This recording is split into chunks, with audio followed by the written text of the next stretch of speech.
दोस्तों आज के समय में दुनिया का सबसे ताकतवर देश अमेरिका को और सबसे ताकतवर आदमी अमेरिका के प्रेसिडेंट को माना जाता है। पर क्या आप लोग जानते हैं कि सेकेंड वर्ल्ड वॉर के पहले तक दुनिया का सबसे ताकतवर देश ब्रिटेन को और सबसे ताकतवर व्यक्ति ब्रिटेन के राजा को माना जाता था, और उसकी मौत के बाद जब उसकी बेटी वहां की रानी बनी तो उसको दुनिया का सबसे शक्तिशाली व्यक्ति माना जाने लगा। पर समय के साथ साथ दुनिया के ज्यादातर देश, जिससे ब्रिटेन की महारानी अब बस नाम की ही महारानी रह गईं। दोस्तों आज की इस लाइफस्टाइल वीडियो में हम बात करेंगे ब्रिटेन की महारानी क्वीन एलिजाबेथ के बारे में और जानेंगे महारानी की असली ताकत के बारे में। तो चलिए वीडियो स्टार्ट करते हैं। ब्रिटेन की महारानी का जन्म 21 अप्रैल 1956 को ब्रिटेन के राज परिवार में हुआ। ज्यादातर लोग ब्रिटेन की महारानी को क्वीन एलिजाबेथ के नाम से जानते हैं, जबकि उनका पूरा नाम एलिजाबेथ अलेक्जेंड्रा मैरी विंडसर है। अपने पिता की मौत के बाद 6 फरवरी 1952 को एलिजाबेथ को ब्रिटेन की महारानी चुना गया।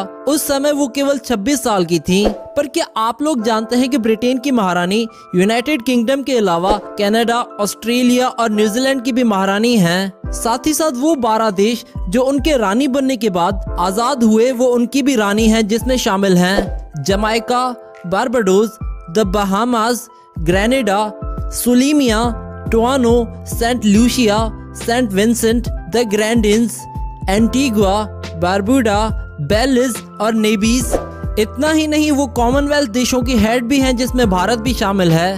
तो आप समझ सकते हैं कि वो केवल यूके की ही नहीं बल्कि दुनिया के बहुत से देशों की आज भी रानी हैं, चाहे वो देश एक डेमोक्रेसी को ही क्यों न चुन चुका हो।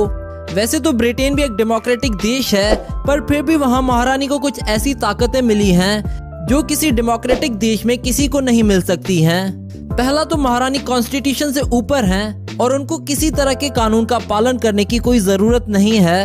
आप लोगों को जानकर हैरानी होगी कि महारानी को दुनिया भर में किसी भी देश में जाने के लिए पासपोर्ट की कोई जरूरत नहीं है, क्योंकि महारानी के पास कोई पासपोर्ट है ही नहीं, बल्कि ब्रिटेन के सारे पासपोर्ट महारानी के नाम से शो किए जाते हैं और वो ब्रिटेन की हेड ऑफिस स्टेट भी हैं, जिसके कारण उनको वो सारी फैसिलिटीज दी जाती हैं जो किसी भी हेड ऑफिस स्टेट को मिलती हैं। जब भी वे किसी और देश में जाती हैं तो उस देश को पहले से ही इन्फॉर्म किया जाता है। इतना ही नहीं, महारानी को ड्राइविंग के लिए ड्राइविंग लाइसेंस की जरूरत नहीं है, क्योंकि ड्राइविंग लाइसेंस भी महारानी के नाम पर ही शो किया जाता है। साथ ही साथ उनको अपनी गाड़ी पर नंबर प्लेट लगाने की भी कोई जरूरत नहीं है।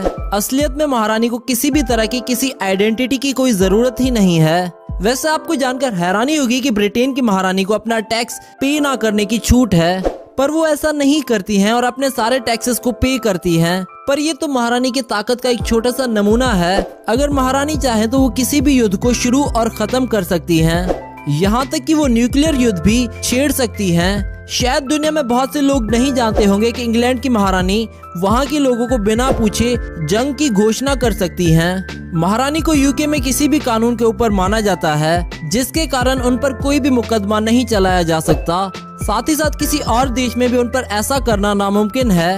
इसका मतलब वो दुनिया के किसी भी देश में किसी तरह का कोई क्राइम कर दें और उन पर किसी भी तरह का कोई मुकदमा नहीं चलेगा।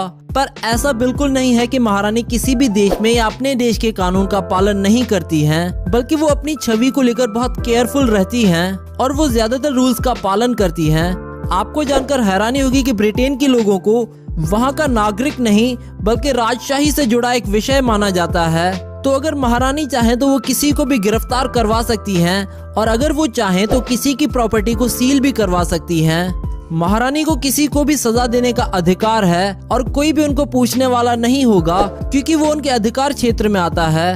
और अगर महारानी के खिलाफ कोई कुछ करना भी चाहे तो वो ऐसा नहीं कर पाएगा, क्योंकि महारानी कानून और संविधान से ऊपर हैं। इतना ही नहीं, अगर ब्रिटेन की सरकार, प्राइम मिनिस्टर या पार्लियामेंट महारानी को रोकना चाहें या फिर उनकी ताकत में कुछ कमी करना चाहें तो वो ऐसा बिल्कुल नहीं कर सकते हैं, क्योंकि महारानी बिना किसी राय के पार्लियामेंट को भंग कर सकती हैं और प्राइम मिनिस्टर को हटाकर अपनी मर्जी से किसी को भी नया प्राइम मिनिस्टर बना सकती हैं। वैसे अब आप सोच रहे होंगे कि महारानी के पास इतनी ताकत आती कहां से है, तो हम आपको बता दें कि महारानी ब्रिटिश आर्मी के कमांडर चीफ भी हैं और वहाँ का हर एक सोल्जर क्राउन की सेवा करने की कसम खाता है और किसी चीज की नहीं। महारानी किसी तरह के कानून को नहीं बनाती हैं, बल्कि वो पार्लियामेंट द्वारा बनाए गए कानून पर लास्ट मोहर लगाती हैं। महारानी चर्च ऑफ इंग्लैंड की हेड भी हैं। महारानी के पास इतनी ताकत होने के बाद भी उन्होंने आज तक कुछ ऐसा नहीं किया है जो उनकी इमेज को पब्लिक में खराब करे। महारानी कभी भी पॉलिटिक्स से सीधे रूप से नहीं जुड़ी होती हैं, पर कोई भी प्रधानमंत्री हो, उनके बहुत से फैसलों के पीछे महारानी का हाथ होता है। और किसी भी देश के साथ ब्रिटेन के कैसे संबंध होंगे, ये महारानी के बेहतरीन छवि के दम पर ही तय किया जाता है। असलियत में ब्रिटेन की महारानी और शाही परिवार की असली ताकत यही है कि वो अपने विचारों को कभी भी सोशल नहीं होने देते हैं और ना ही वो किसी राजनीतिक इवेंट से सीधा जुड़े रहते हैं। और हम आपको बता दें कि महारानी चाहे तो वो ऑस्ट्रेलिया के प्रधानमंत्री को भी हटा सकती हैं और वहाँ की पार्लियामेंट को भी भंग कर सकती हैं। अब चलिए दोस्तों, आपको मिलवाते हैं क्वीन एलिजाबेथ के परिवार से। क्वीन के पिता का नाम है जॉर्ज, क्वीन की माँ का नाम है एलिजाबेथ एंजेला। क्वीन के 6 भाई हैं जिनके नाम है जॉन, डेविड, पैट्रिक, माइकल और अलेक्जेंडर। क्वीन की बहन का नाम है प्रिंस मार्गरेट और इनके पति का नाम है प्रिंस फिलिप। क्वीन के 3 बेटे हैं जिनके नाम है चार्ल्स, एडवर्ड और एंड्रयू। इनकी एक बेटी भी है जिनका नाम है एन। अब चलिए दोस्तों, आपको बताते हैं कि शाही परिवार के पास पैसा कहां से आता है। माना जाता है कि शाही परिवार के इनकम के 3 जरिए हैं। आमदनी का पहला जरिया है सोवरेन ग्रांट, दूसरा प्रीवी पर्स और तीसरा ड्यूचीज। सॉवरेन ग्रांट के मुताबिक शाही परिवार ने एक समझौते के तहत अपनी सारी शक्ति और अधिकार यानी क्राउन एस्टेट ब्रिटेन की पार्लियामेंट को सौंप दिए थे। ब्रिटिश सरकार शाही परिवार की क्राउन एस्टेट की शक्ति का उपयोग करके आने वाले मुनाफे यानी कि जो सरकार को मुनाफा होता है उसका 15% हिस्सा हर 2 साल में शाही परिवार को देता है। प्रीवी पर्स शाही परिवार की राजगद्दी पर बैठने वाले राजा या महारानी की पर्सनल इनकम होती है। ये उनके परिवार के खर्चों को पूरा करने के लिए होता है। और इस समय क्वीन एलिजाबेथ को प्रीवी पर्स के चलते 18,433 हेक्टेयर जमीन मिली हुई है और इस जमीन के ऊपर घर बने हुए हैं। और इतना ही नहीं, खाली जमीन पर खेती भी होती है जहां से उनको काफी आमदनी होती है। जमीन और घरों से जो भी इनकम होती है वो सारी की सारी महारानी को सौंप दी जाती है। अब बात करते हैं इनकी इनकम के तीसरे जरिए ड्यूचीज की। ब्रिटेन में जब राजतंत्र था तब देश ड्यूचीज में बटा हुआ था जिस पर शाही परिवार का अधिकार होता था। तब से ये फैसिलिटी आज भी जारी है। इस समय इंग्लैंड में 2 ड्यूचीज हैं, पहला कार्निवल और दूसरा लैनचेस्टर। इसमें कार्निवल से जो पैसा आता है वो शाही परिवार के पास चला जाता है और हर साल करीब करीब महारानी 10 से 15,000 करोड़ रुपए कमा लेती हैं इन सब इनकम सोर्सेज से।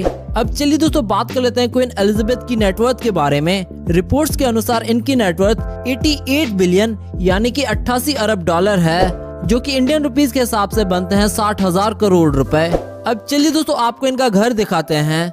दोस्तों, क्वीन एलिजाबेथ और इनका परिवार बकिंगहम पैलेस में रहता है और ये दुनिया का सबसे ज्यादा वैल्यूएबल और महंगा रेजिडेंस है। ये पैलेस सिर्फ और सिर्फ रॉयल फैमिली के रहने के लिए ही बनाया गया है और इसको 1703 में बनाया गया था। बकिंगहम पैलेस का कंस्ट्रक्शन साल 1703 में स्टार्ट हुआ था और 1705 में कंप्लीट हुआ, पर बाद में यहाँ बहुत से बदलाव हुए और बहुत से न्यू कंस्ट्रक्शन वर्क भी करे गए।